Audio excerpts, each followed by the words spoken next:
Okay, so I want to get to this point here about RFK Jr. So we all know now. I didn't know at the time, like when he announced his campaign. I did not know.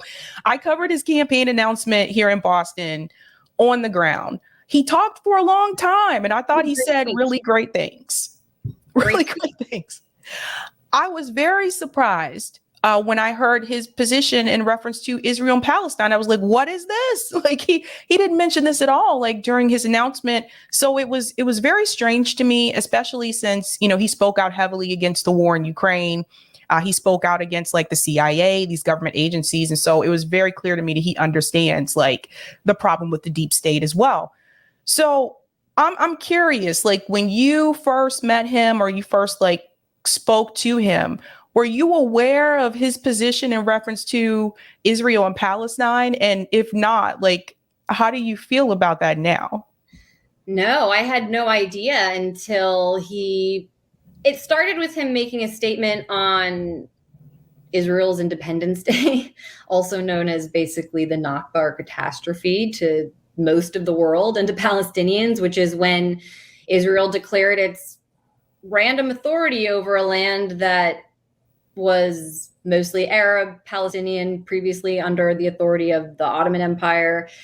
Just thanks to the United Nations, randomly declared this little slice of it Israel, and then they ethnically cleansed Palestinians from their home. I've been in Jerusalem, for example, and visited the New York Times bureau office there, which was purchased by Thomas Friedman, the brilliant neoliberal thinker who brought us concepts like, countries that don't have McDonald's, or the countries that have McDonald's don't go to war with each other. That's his golden arches theory of international affairs. He's a brilliant man, obviously. He actually purchased that bureau or the home that is the residence of if you're the New York Times bureau chief in Jerusalem, that's where you live. And the story of that house really tells the whole story of Palestine. In 1947, that home belonged to the Karmi family, the patriarch of which was the lead broadcaster for BBC Arabic at the time. And they were forcibly marched out of their home at gunpoint, just like many Palestinians were across the territory. And today that house belongs to the New York Times. Well, that is a metaphor for Palestine, the entire territory. And so I've seen it myself. And it started with him, again, as I was saying, on Israeli Independence Day, paying some lip service to Israel and kind of just speaking favorably about it in a way that I thought was weird. But I'm like, okay, you're running for president. I actually do understand pretty much that if you're running a serious campaign, there's a certain amount of lip service that you have to pay. You're not going to be elected president of the country and have a position that I have on Israel-Palestine. But then from there, he took it further and further to the point that he was doing pretty much open lobbying, doing an event called Making the Case for Israel. Once he announced that event alongside Rabbi Shmuley Boteach, who's just a race hustling front for the Adelson Money Network and just total vile human being. When he was doing that event, Making the Case for Israel, I'm shocked because, first of all, forget what I think about Israel. You're running for president of the United States. It's not appropriate for you to be making the case for any other foreign country that would just not be accepted for any. I'm going to make the case for Mexico. I'm going to make the case for China. Imagine if you were running for president and did that. Okay, you're running for U.S. president, making the case for Israel. To whom? Who are you trying to convince? That's one thing that I didn't understand totally. And why are you doing this? Because it undermines all of your positions. You're against medical apartheid. Yep. All of that was tested in Israel. You're against the vaccine and this untested vaccine. Well, to the level that it was tested in Israel. You're against the war in Ukraine. Well, Israel is a pea in a pod with Ukraine, a U.S. basically sucking our tax base dry, sustaining itself with our money. and constantly getting us into regional conflicts and war that are actually not in our interest, but only in Israel's interest or Ukraine's interest. They're very similar in that way. I mean, technically, our national security is not Ukraine nor Israel's, but they have this thing in common where they've brainwashed so many people into thinking that we need to go fight for their existence. And so it undermined, in my view, his position on all of these other points. And then on top of that, the fact that he was making this big deal about Dr. Peter Hotez refusing to debate him and making this big stink about free speech and open discussion. Yet when presented with the opportunity to have a conversation with people who really support him, I mean, support him in the sense that even not necessarily I'm not talking about what we do in the voting booth, someone like me or Max, who I'm speaking on behalf of Max because he's my husband and works with me at the Gray Zone and was at the center of this thing. But just support in theory, also just what he's doing in terms of disrupting the political system and having a reckoning with our history, talking about the deep state, just supporting that in theory. We genuinely wanted to engage in a conversation with him and tell him why he was wrong based on his own principles. And then he refused. Not only refused, doubled down when he was speaking with Jimmy Dore and basically the worst thing you can do, one of the worst things I think you can do as a human being, and I mean, honestly, especially if you're a Catholic or a Christian, to call the Palestinians terrorists and blame them for the treatment and the war and apartheid, ethnic cleansing actively going on to this day, in the way that he did to me is a sin. It's a sin on humanity. And so I really couldn't tolerate that. Calling the Palestinians basically all terrorists in order to justify Israeli raids on Palestinian homes. I've been there.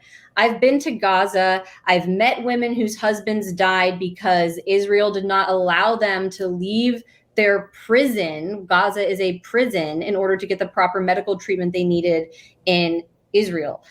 I've met the women who've died or who have lost husbands to that, who could have gotten basic treatment. I've met people who've had their olive trees and farms burned down by Israeli settlers, who are some of the most just nasty human beings you could ever imagine. Just go look up any video of them on the internet and you'll see what I mean. To the people that killed children. And he really tried to say that Israel never kills civilians on purpose, despite the fact that it's actually high-level generals in the Israeli military have articulated their strategy of mowing the lawn, an actual policy of the military to every once in a while just go clean out a couple thousand Palestinian bodies from the territory, because they're basically in a war of demographics and they want to win. The Jews are not the majority, but they want to control the land. So it's apartheid. They have to keep cutting down the Palestinian grass. That's a stated policy of the Israeli military. And Max writes all about that in his books. I don't think RFK Jr. was prepared to confront those facts and to engage in an open discussion on Palestine. And unfortunately, that makes him a hypocrite. And as I say, when it comes to Palestine, to throw them under the bus and to be claiming to stand up for humanity, it's just a sin. You cannot recover from that, in my view, unless you come to see the truth and see the light. I totally hear you. I mean, what's really weird to me is the Dennis Kucinich connection, because Dennis Kucinich, has been very vocal in the past about the rights for the Palestinian people when it wasn't popular for a lot of people to do so back then. He definitely understands the situation in Israel and Palestine. And so I said to myself, well, Dennis Kucinich is his campaign manager. Dennis knows how the Palestinian people are being treated. So I just said to myself, I don't understand why RFK doesn't get this, or why he has not heard this other perspective, or are there other people in his ear telling him don't listen to that side of the story? To me, it was really weird. I know a lot of people, at least that watch this show, were like, they wanted to see that conversation. They're like, we want to see that conversation with RFK and Max. And I think people thought that was going to happen like pretty soon, because RFK also said in another interview when he was in Iowa, he said, I'm going to be talking to Max Blumenthal in the next couple of weeks about this, because I don't want people to think that I am a Zionist. So so the rest of us are just kind of sitting around and we're like, is this conversation happening? Because it's just, he has to correct this rhetoric. Like, he has to. And I don't know if you noticed, but his poll numbers actually decreased, like, after all of this. Mm-hmm. Yeah, there's really no question in my mind, unfortunately, that it comes down to money. I just don't see why someone would get up there with a race hustler and a hateful supremacist. I mean, he's a version of a white supremacist. He's a Jewish supremacist, a Zionist. That's all that it is. Shmuley Boteach, and make a case for an apartheid regime, unless we all know how powerful the lobby that Shmuley represents. I mean, he's an open, pretty much operative, bringing in this Sheldon Adelson money front for that network. I just don't doubt that's, you don't do an event like that unless you're getting something in return, or unless you're just an awful person. And I actually don't think RFK Jr. is, based on his other positions. I would think that if he went to Palestine and saw what I saw, he would agree with me if he were going to be honest and open in his heart. Again, especially as a Catholic. It's not the Palestinians who built a wall through the birthplace of Jesus Christ. It was the Israeli regime with our taxpayer money. So I think it's really important to continue talking about this, and hopefully he'll hear it eventually. But I would also take a good look at who's providing him security right now, while the Biden administration is refusing to give him Secret Service protection. Just look up who that security firm is operated by, and if there's any country or any intelligence service that it has a connection with.